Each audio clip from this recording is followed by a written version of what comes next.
So what's up riders, habang nagre-review tayo ng bola ng Doride Soft Touch versus OEM or fake na Mikasa MVA 200, ito nga, merong nagko-comment sa gilid na sabi niya mas malambot daw yung Doride compare dito sa fake na Mikasa. At ayan, ito siya. Sabi ko nga, sige, ikaw magsabi na kung ano yung sinasabi mo, i-review mo at mas maganda sa inyo talaga magagaling. Kaso ang problema, ayan siya, nanakbo, nahiya dahil ipopost ko raw kasi yung mukha niya sa social media.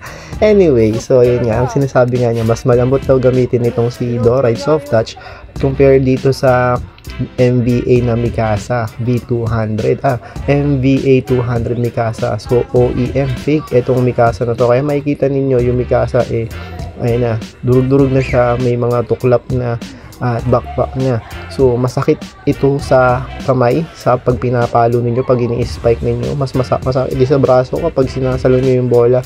So may stress siya mga kamay ninyo pag ito yung gamit ninyong bola.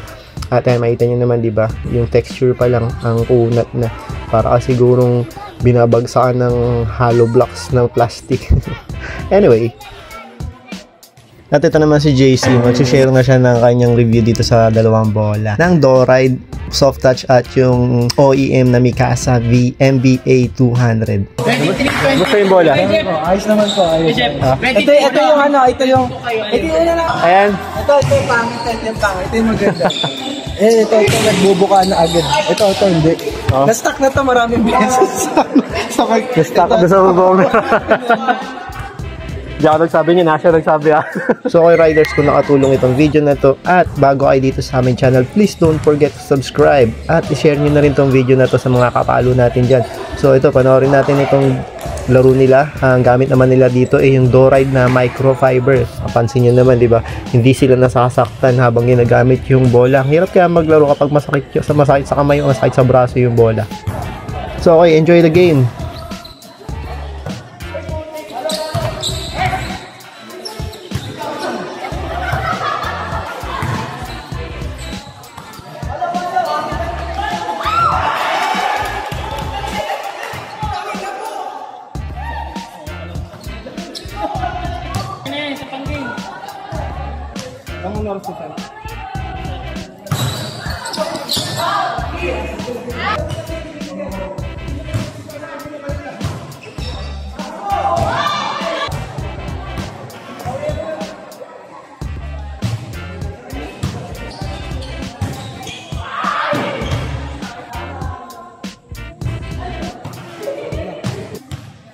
Manager.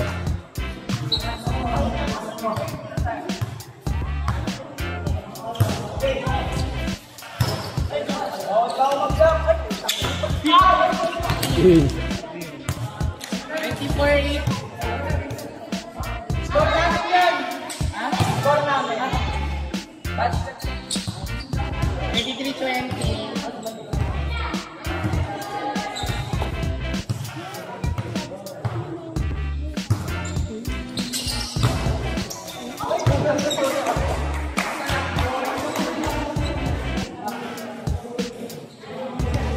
Okay, second ball lagi.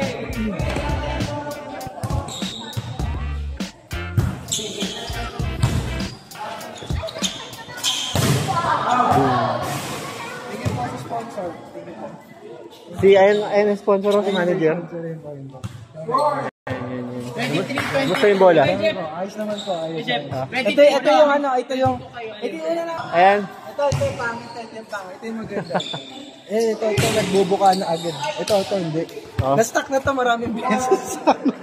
Na-stuck na sa bubong. Di ako nagsabi niya, Nasha nagsabi